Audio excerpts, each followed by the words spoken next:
সবাইকে কাদম্বিনী রান্নাঘরে স্বাগতম। আজকে আমি চলে আসলাম নতুন একটি রেসিপি নিয়ে। এই রেসিপিতে আমরা আজকে দেখব কিভাবে আমরা সুজি দিয়ে কালোজাম মিষ্টি তৈরি করে বাসার সবার মন জোগাতে পারবো। তো চলুন দেখে নেওয়া যাক আজকে আমাদের এই রেসিপি। কালোজাম মিষ্টি বানানোর জন্য প্রথমেই একটি প্যানে আমরা নিয়ে নেব 500 ml লিকুইড দুধ।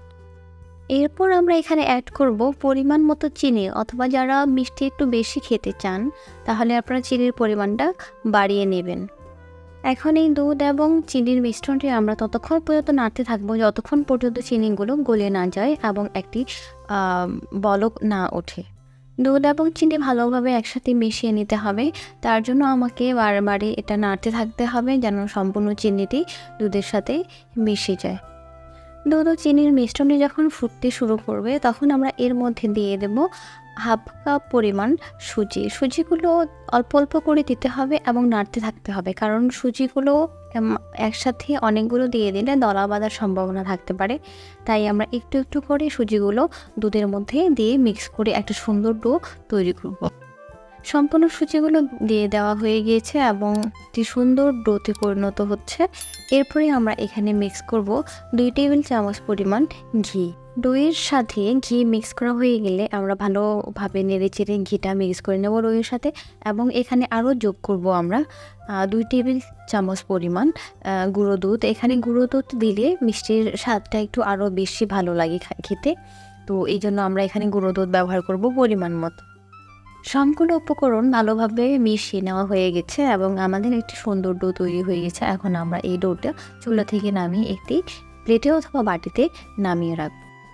এখন আমরা মিষ্টি বানাবো। তো মিষ্টি বানানোর জন্য এখানে আমি আরেকটি প্লেট নিয়েছি এবং আমি আমার 2 হাতের তালুতে কিছু পরিমাণ তেল মাখিয়ে নিচ্ছি যেন মিষ্টির ডোটা আমার হাতে লেগে মিষ্টিটা খারাপ বা নষ্ট হয়ে না যায়। আমি এখানে মিষ্টিগুলো লম্বা শেপ দিচ্ছি, আপনারা চাইলে মিষ্টিগুলো রাউন্ড অথবা স্কোয়ার শেপও দিতে পারেন। এখন আমরা তৈরি করব মিষ্টির জন্য শিরা।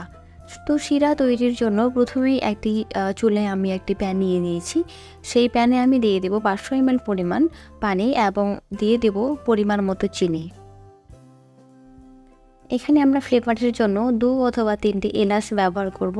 এলাচের পরিবর্তে আপনারা দারুচিনিও ব্যবহার করতে পারেন। 10 মিনিট আমি এটাকে জাল দিয়ে নেব এবং এটা আমি একপাশে রেখে দেব।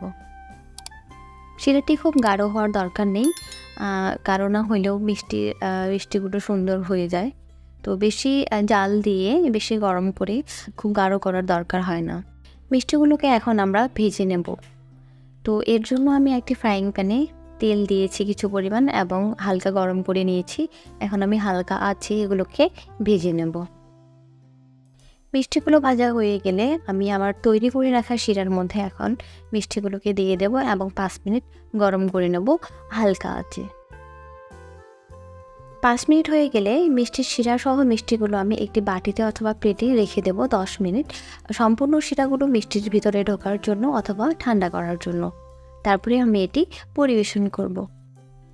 আপনারা চাইলে খুব সহজে এবং খুব কম সময়ে এই রেসিপিটি তৈরি করে বাসার সবাইকে অবাক করে দিতে পারেন অথবা বাসার সবার প্রশংসা করতে পারেন। আমার এই ভিডিওটি যদি আপনাদের ভালো লাগে তাহলে প্লিজ আমার চ্যানেলটি সাবস্ক্রাইব করবেন এবং পাশে থাকা বেল আইকনটি প্রেস করবেন নেক্সট ভিডিও পাওয়ার জন্য। সবাই ভালো থাকবেন, সকলকে ধন্যবাদ।